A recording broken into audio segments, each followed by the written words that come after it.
Imran Garda, and you're in the stream. Today, Hamas and Fatah reach an understanding, but can they truly set aside political barriers for the sake of the Palestinian people?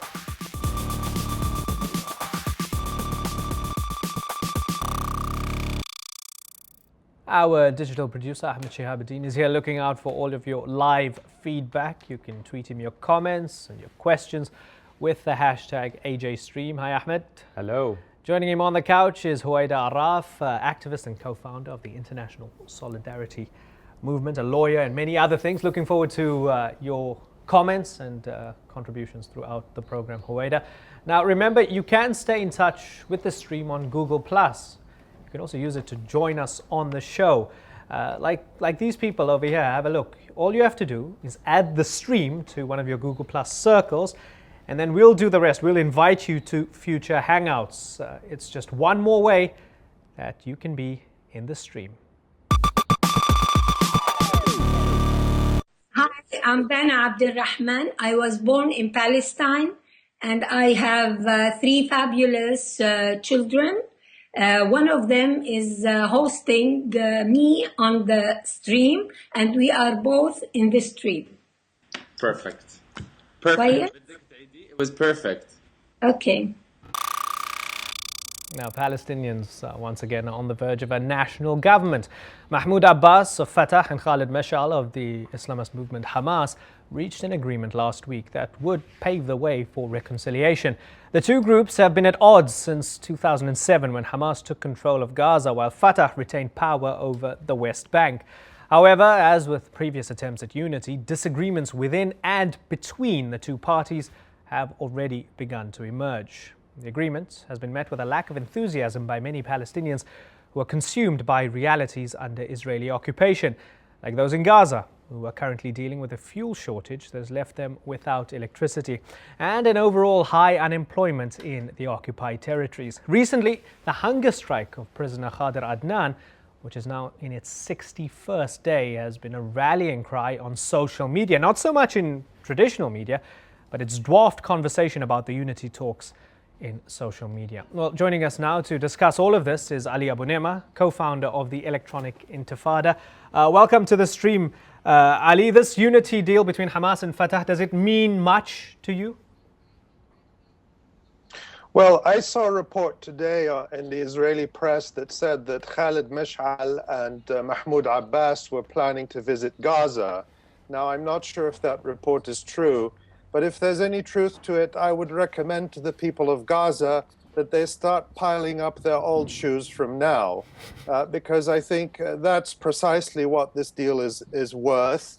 Their so-called reconciliation talks have become like the peace process with Israel. They go on forever and they go nowhere.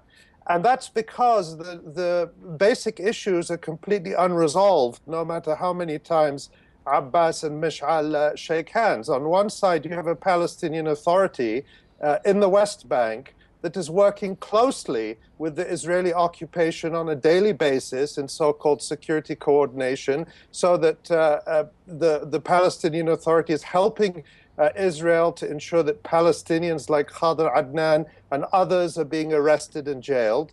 And on the other hand, you have Hamas stuck in Gaza, really managing the occupation and managing the siege. So this is no more than a deal between Abbas and Hamas to manage the occupation on behalf of Israel without any strategy whatsoever for the Palestinian people or for recovering their rights. Okay, before we dip into the Google Plus Hangout, Huwaida, do you agree with Ali?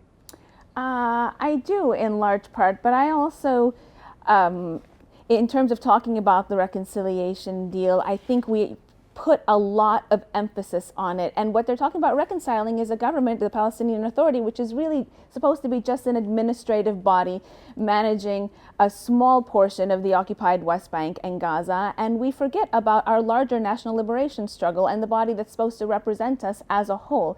And I think that that's what we need to put more focus on, because who leads the Palestinian Authority in what way is just a small part of what we should be focusing on. Yeah, and interesting also that not everybody in Hamas is happy. Mahmoud Zahar and some of the Gazan leadership as well, not happy that Mashal has kind of taken this unilateral decision on their behalf. So it suggests that there's some sort of ideological divisions within Hamas, which have been spoken about for quite a few years now. I'm not going to dwell on that because I want to get to the community and the feedback. Ahmed, you've got a lot on your plate. Let's check it out. Well, before we go to the Google Hangout, I want to play this comment from someone in our community that came in via video from Kenya, Mohammed. Let's listen in. The leaders of Hamas and Fatah run a danger of finding themselves totally irrelevant with the rising tide of the young. The leaders of Fatah and Hamas are becoming as irrelevant as some of the rulers in other Arab countries. So they are probably uniting more for selfish reasons more than anything else. I'm Muhammad from Mombasa, Kenya. So Ali, he says they're uniting for selfish reasons. I know Alex Locke has a question in our Google Hangout. Alex, unmute your mic and go ahead. Hey, my question is, there's a lot of valid criticism of the unity deal, but I want to know what should be pursued if not this deal? So Ali, what should be pursued if not reconciliation between Fatah and Hamas? Well, reconciliation is not about Fatah and Hamas. What needs to happen is to develop a Palestinian consensus and national leadership and a movement for recovering Palestinian rights. And a so-called unity government under Israeli occupation is not going to do it, because as we know and as we see, day after day, year after year, the Palestinian Authority exists at the grace and favor of the Israeli occupation. Whether Abbas comes and goes, whether his VIP pass is renewed, whether Gaza has enough fuel for its power plant, all of these are decisions in the hands of the Israeli defense minister. So it's nonsense to talk about a unity government when there is no government, when there's occupation.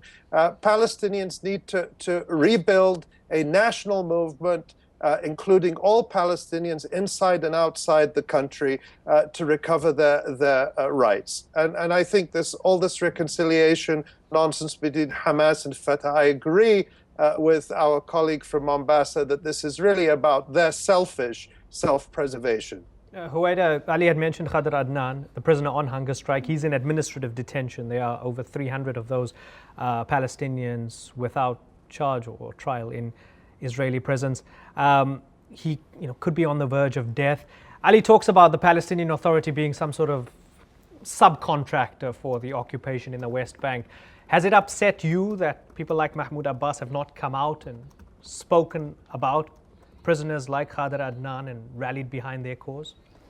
Well, yes, in the sense that they haven't done enough, not only around Khader Adnan, but the whole issue of Palestinian prisoners and other issues that face us as Palestinians are trying to act. The Palestinian Authority has been trying to act like a pseudo-state, and they have completely abandoned the notion of that we are still a people in struggle, and we are fighting and confronting an overwhelming occupier, and we need national unity, and as Ali mentioned, and we talk about a national liberation strategy, which we don't have. The only strategy, and it's not really a strategy, that the Palestinian Authority has pursued over the last 20 years is one of trying to negotiate with the occupier, basically begging Israel and the United States to give us what is rightfully ours, and to do that from a weak position as we are, when you don't really represent the people you're claiming to represent, is just a recipe for disaster. But Hamas also has a pseudo-state, or maybe even more than that now. With the siege and the blockade, it may be bad for the average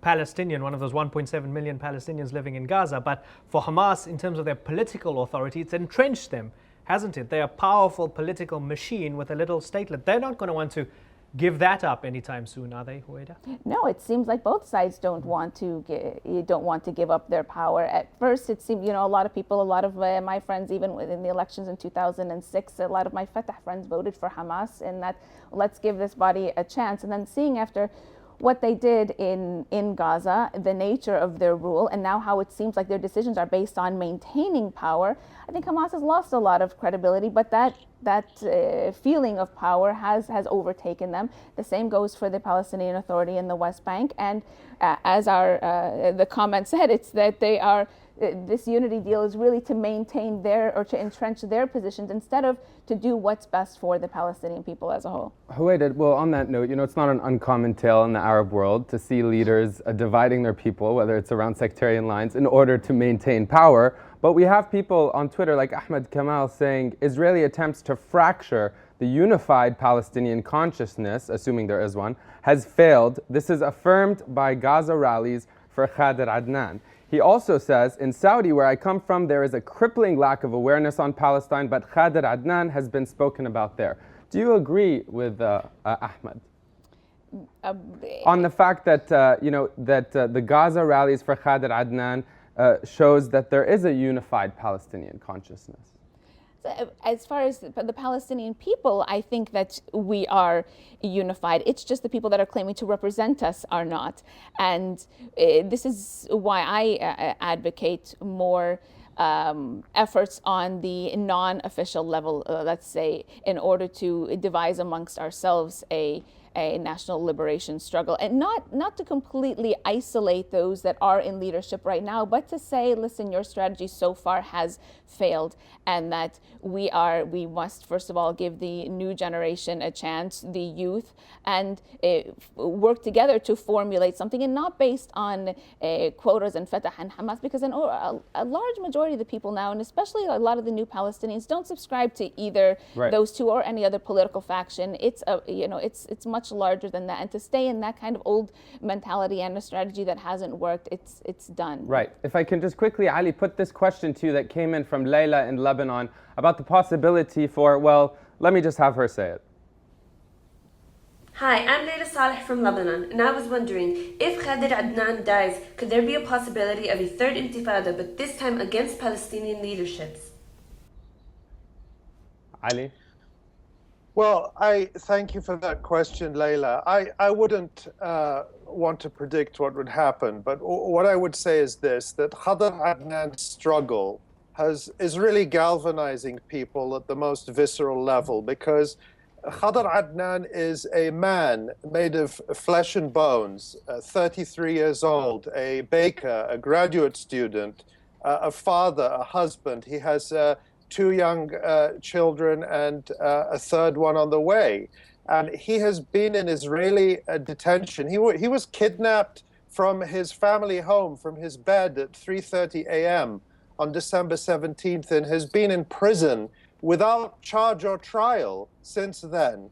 And against the might of the Israeli army, the Israeli occupation, he said enough. His exact words are, "My dignity is worth more than my life." And he has been on hunger strike for 61 days. This is unprecedented in the history of Palestine.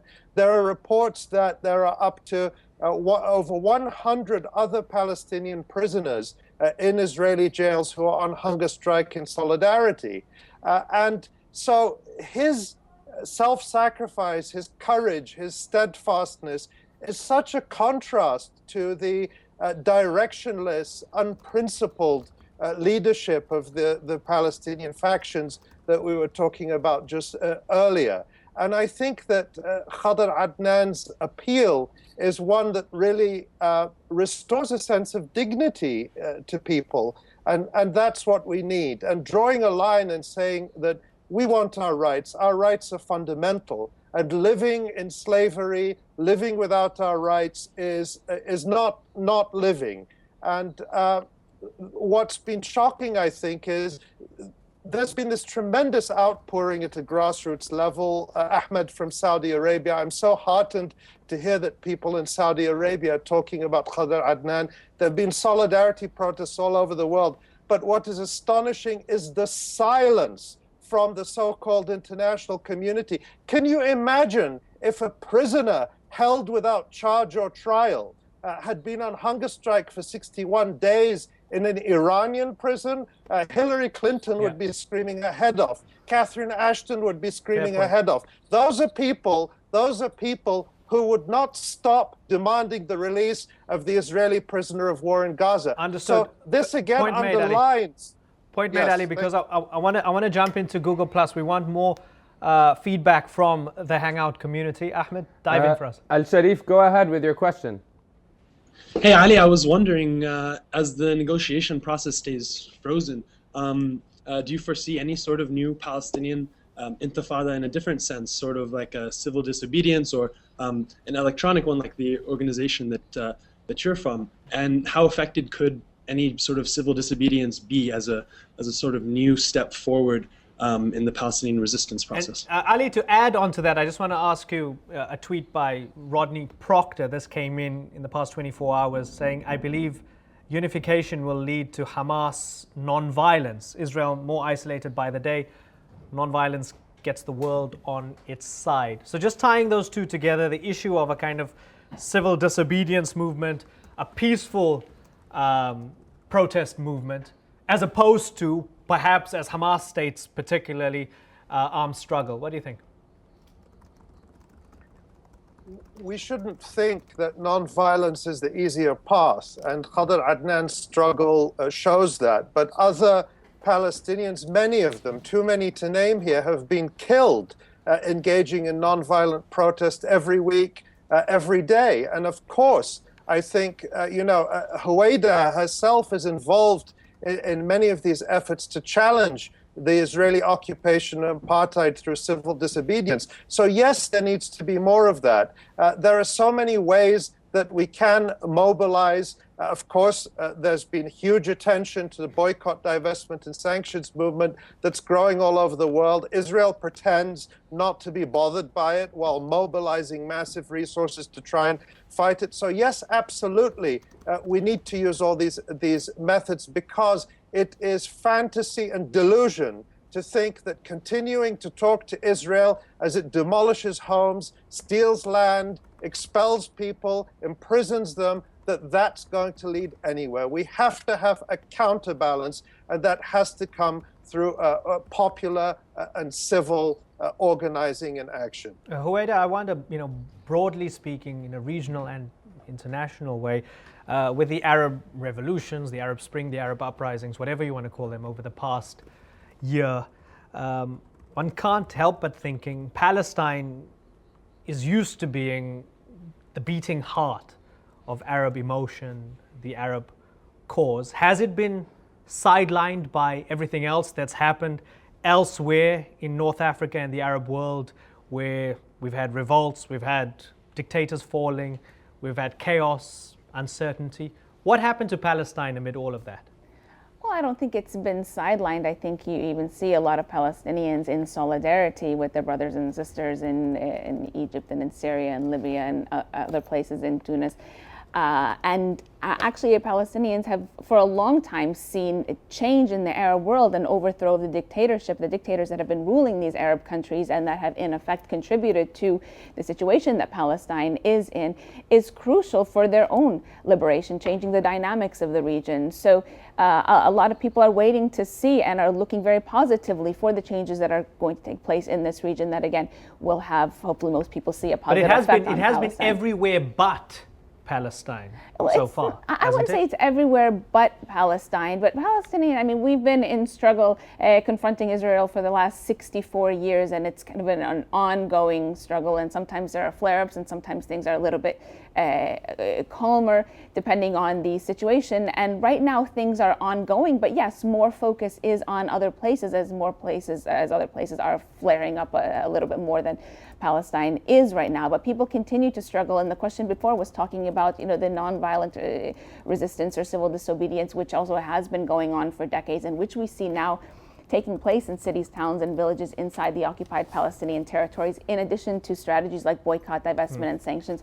But there is an obstacle to the intensification of this kind of strategy, and that remains that the people that are representing us or claim to represent us aren't really representing the people. And so there's an element of kind of a distrust, disempowerment, cynicism amongst the people that prohibits them from taking to the streets in large numbers. Yeah. The protests for Khader Adnan, a lot of everyone feels for him, but they're in the hundreds, they should be in the thousands and the tens of thousands, in addition to the protests for other things that concern Palestinian rights. But it is that cynicism and seeing that the people that continue to be in power aren't really doing what's best for our national movement. I suppose it's quite revealing and interesting that both of you mentioned the boycott, divestment and sanctions campaign and those weekly non-violent protests that do take place in the occupied territories. If you watched traditional media, you would know very little about this. If you followed social media, you'd know a lot about BDS. I suppose that highlights the relevance of what we're doing over here as well. Ahmed, people are chomping at the bit. Yes, let's just go right to it. Limited time. So Khaled, ask your question. Go ahead. Hi, my question is, aside from elections, what other steps can Hamas and Fatah or the PA take to move forward proactively? Also, do you feel the Palestinian cause has been marginalized in the context of the Arab Spring? Or do you think that surrounding events will eventually shed more light on our ongoing struggle? Ali, you were nodding your head. Elaborate. Yeah, you know, I keep thinking Hamas and Fatah keep talking about elections. Let's remember that 21 members of the Palestinian Legislative Council that was elected in 2006 are currently being held without charge or trial by Israel. What is the point of elections in the occupied territories when people are living under an Israeli military dictatorship? So what Hamas and Fatah and all Palestinian factions and all groups should be doing is mobilizing people to work against this occupation, to work against Israeli apartheid. And then when you're free, you can have elections. But we've seen time and again that elections under occupation are meaningless. But it seems right now that Hamas and Fatah are more content to work out an agreement to manage the occupation rather than to try to end it. And that leaves the responsibility on the rest of us to find an alternative. I'm going to stop you there because we have a quick follow-up from Khaled. Khaled, go ahead. Ask Ali your question. I mean, whether it's elections or any other means that they can take, because, I mean, Hamas and Fatah are, whether we like it or not, representing the Palestinian people. And the PA is, whether, you know, we like it or not, is a representative body of the Palestinian people. So I think to encourage people to move forward, I think at a grassroots level, we need to fill in the gaps and that disconnect between the leadership and the people that you are talking about. So thank you for that, Khaled. Huwaida, what is your take on that comment? How do you do that? How do you fill in the gaps between the leadership and the people? Well, it's engaging the people more. I mean, right now, there has been a rising demand for elections to the Palestinian National Council, and this is supposed to be the council or the body that represents Palestinians around the world, because our struggle is more than just the West Bank and Gaza, or this piece of land here and this piece of land there. Mm-hmm. And ever since Oslo, but certainly even before, steps were taken to really marginalize people outside, the people in the diaspora, in the refugee camps, and certainly living inside 48. And that has got to be reversed. Mm-hmm. And these demands are being ignored. And as I mentioned earlier, more focus on reconciliation mm-hmm. to get this body together to manage the occupied territories. It's really, I think we've got to put our focus back as people that want to see our national liberation struggle back on track in pressuring them for true independent, direct elections to the Palestinian National Council, not just these factionalized things where Fatah and Hamas and other parties argue over seats, direct elections. Good point. You can flesh it out in the post-show, because hold that thought just for a second. Thank you, Huwaida. Thank you, Ali. Thanks to the Google Plus Hangout group as well. Stay where you all are and keep tweeting us as well. We'll continue the discussion on Palestinian unity talks and everything else in the online post-show. But first, a man who's been part of the vanguard, really, of the stream, part of the original infrastructure, the architecture of the stream. Ahmed is leaving, sadly, Ahmed. Well, you know, to be honest with you, it's really been a pleasure to work with you, with the whole team. Really a privilege and an honor. But I want to just take a quick moment, if I may, and just mention that being on the show has meant that I've had to be away from my mother, who I hold very dear to my heart. She is bravely and gracefully battling a serious illness. So I just want to take a quick moment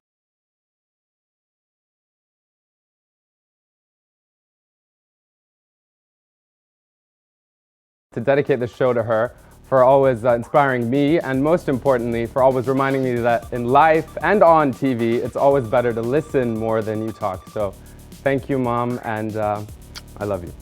Wonderful, wonderful. Well, stay with us. You're not finished yet, because we're going to chat to you in the post show. Do stay with us as well. The post show is next at stream.aljazeera.com. On Monday, is it Big Brother or good crime fighting? We look at how police are using social media to catch criminals. Join us then, and once again, bye-bye, Ahmed.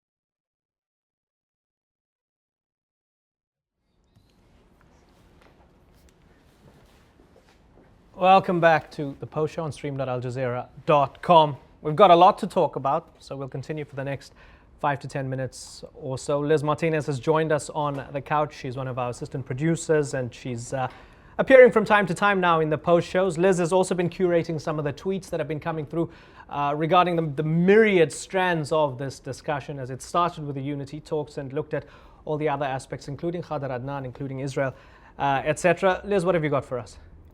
Well, I currently can't find it, but the last thing I saw was about the boycott. I feel we should get more into the BDS movement. And one person did ask, how does it work? Is it going to work? And I saw another comment saying that it's authoritarian and that it's asking people to control their actions. So I'm wondering, what's your take on that? Okay, let's ask Ali about that. The BDS. Some people who don't feel BDS as a tactic might work. They might sympathize with it in principle and say, yes, it might have worked with, for example, South Africa during the apartheid years. What do you think about those who are asking, what is BDS? And secondly, those who are saying it's authoritarian. Why should you tell us what to boycott, what to buy, and what not to buy? Well, it's not authoritarian at all. It's a broad global civil society movement that only exists because people in almost every country on every continent have answered the call from Palestinian civil society. Palestinians themselves aren't numerous enough or strong enough to mobilize in trade unions, in churches, on university campuses all over the world. That's happening because this is a grassroots and growing global movement. And the goals of it are very clear. Remember that boycott, divestment, and sanctions are tactics. They're not ends in themselves. The goals are the restoration of Palestinian rights, ending the occupation of the West Bank and Gaza Strip, ending Israel's discrimination and apartheid against Palestinian citizens of Israel, and restoring the rights of Palestinian refugees. Those are actually goals that unite all Palestinians. You'd be very hard-pressed to find more than a tiny handful of Palestinians who disagree with those goals. So that's the basis of unity and the basis of this movement. And the fact that it's getting so much attention and so much pushback from Israel and the United States and other supporters of Israeli apartheid shows that this movement is growing. And some people say, well, they don't have that many victories to crow about. What it's doing is changing the discussion. It's growing rapidly. There are victories, and there will be more. Ali, we have one more question about the BDS movement from Khaled. Khaled, go ahead. Hi, Ali. Well, this relates to the BDS question. How effective do you think the PA has been in leading the campaign to boycott settlement products? And how receptive do you think the international community has been to that effort? And Ali, if I can just piggyback on that, with regards to the international community, do you think in light of the Arab uprisings and what we witnessed in 2011 that perhaps people would be less fearful in terms of how it would look publicly or politically to come in support of justice in Palestine and Israel? Thank you. Well, thank you for that question, Khaled. I don't think that the answer is I don't think the PA has been effective at all, and I'll tell you why. Of course, boycotting settlement products is right. These settlements are illegal, they're built on stolen land, and they should be boycotted. But the PA settlement boycott, which was sort of a flash in the pan, was coupled with explicit statements by Palestinian Authority ministers saying, look, we're not boycotting Israel itself, and we encourage trade with Israel, And that's something the PA is committed to under the 1995 Paris Accord, part of the Oslo Accords. So in fact, the PA settlement boycott call was coupled with statements that are aimed at undermining the BDS civil society call, in my view. But of course, I agree with the basic goal that we should boycott settlement products as well. Huwaida, sorry, Ali, I want to bring Huwaida in. Huwaida, a lot of people feel that perhaps we've been a little bit unfair towards the PA and Fatah, who spearhead the PA. Fatima Ansari tweeting through saying, Fatah, and I think she means the PA as spearheaded by Fatah, has made a lot of progress in terms of infrastructure, plus they have contributed a lot in maintaining the West Bank. I suppose that's, Tony Blair's mantra. Before the occupation ends, you build the economy, you build the infrastructure. Is Fatima Ansari right? Has the PA had successes in the West Bank in terms of building up the West Bank economically and in terms of infrastructure? I mean, that's a no, problem. Don't lie. That's a problem when you're looking at this. That's exactly what Netanyahu was calling for, an economic peace. Let's improve the lives of these people living under occupation so that they'll become preoccupied with what they have in their possessions and forget about the larger political struggle. And that's actually a problem. Sure, it's good, that Salam Fayyad has been able to bring certain things to villages that were cut off. He has started a lot of projects, but that is done largely with the aid money that is given with restrictions, in a sense, to strip Palestinians really of any kind of a dignified aid. We have to adhere to certain restrictions put on by these donor countries to improve the lives of Palestinians. And again, making Palestinians focus on these daily things and forgetting about the larger political struggle. And that's actually very problematic. And when you look at probably one of the most problematic areas of it, if you go to Ramallah, which many people say is a bubble and is not even Palestine, you have people with at a certain point, banks have been giving out low interest loans, and so people are buying cars and phones and whatnot. And then when you talk about the possibility of a struggle and losing these things, people don't want to, because now they have a lot of assets that are at risk. And again, I think this is all a diversion. It's not necessarily negative, but it is diverting us from the larger, more important. Fair point, and I think I know what Ali is thinking. An economically prosperous Bantustan is still a Bantustan, isn't it, Ali? And it's also an illusion because, contrary to the PR and puff stories in the New York Times and so on, there hasn't been real economic growth in the West Bank. It's largely a result of economic aid from the PA sponsors, which is not going to develop autonomous and viable Palestinian industries, but is going to pay salaries. It's really just political patronage. So Netanyahu's economic peace being implemented by the PA is a fiction designed to pacify the Palestinian population. Okay, Liz? Yeah, we have a question from our community from Ahmed Kamel. He asks, how important do you think the role of other Arab countries are in the long-term aims of BDS? Either of you can answer. Ali, why don't you answer it, since you were commending Ahmed earlier in the show? Ali, sure. I was busy writing a tweet, so I missed the question. Go ahead. No, go. How important do you think the role of other Arab countries are in the long-term aims of BDS? I think it's crucial. We need to do much more education in Arab countries about BDS. And this is the struggle that's going on now about whether, in Egypt and in all the countries where there are uprisings, there will be regimes, democratic regimes, responsive to the roles of to the wishes of the people. Because I believe that in Syria, in Egypt, in Bahrain, in Tunis, in Libya, the people themselves support freedom for Palestine. I have full trust in people, but they've not been able to express their desires through their government. So yes, Arab countries, Israel has relied on Arab dictatorships, and that reliance needs to be broken and allow people's voices to be heard.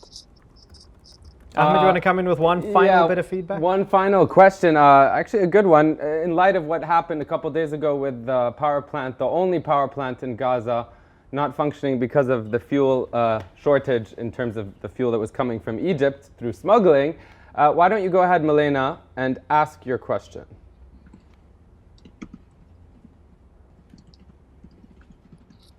Uh-oh. Your mic is muted, perhaps.